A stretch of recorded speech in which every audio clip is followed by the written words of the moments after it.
it wasn't so much the story of the play, it was how the teller of that story was telling the story of the play. And so every business owner said, I can make more money if my team can tell a story like that, can tell the company story like that, can tell their personal story like that. Well, that's when it exploded. So we started getting hired by every company to go in and train their people how to tell their own story, how to tell their own personal story, both physically and verbally.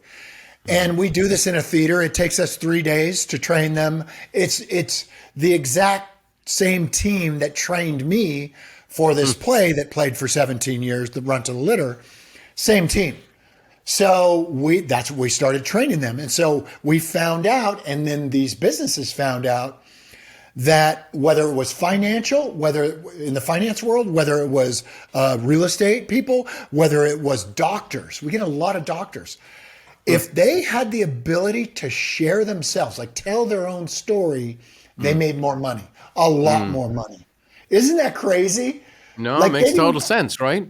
Right? There's an old phrase that facts tell, stories sell, right? Yep. Because stories allow people to connect with you emotionally. What would you say? And again, I know this question is they said there's no stupid questions. This is a borderline stupid question, because I'm going to ask you to condense a 3-day workshop down into a few principles. But if you were helping somebody, just in big picture term, to tell their own story, what are the essential elements to help somebody tell their own story? Number one, it's got to be really personal. It cannot be, you cannot be distant from your own story. Yeah. You said something earlier, Brian, is if you can't stir yourself, you can't stir others. This thing has got to be personal. It's got to mean everything to you. The more it means to you, the more it means to your audience. That's why the greatest movies, the greatest plays, the greatest stories ever told, Brian, are the ones who somebody put that story under their arm and they sprinted through every obstacle and every person trying to stop that story.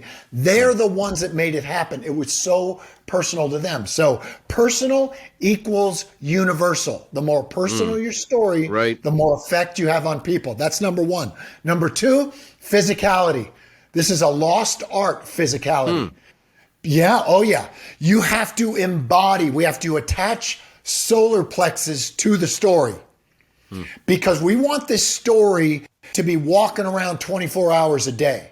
Because, like, look at you. You've been on stage enough to know that when you leave that stage, you're the same dude who was on that stage. Because your story, you may not even know this, there's no fine line between Brian and Brian's story. There's no distance between you two. So you're congruent. That makes people trust you. They don't trust what comes out of your mouth. That's been proven over and over again. They don't trust anybody anymore of what comes out of our mouth. But Brian, they trust our body 100% of the time. They can't not, because the body can't lie.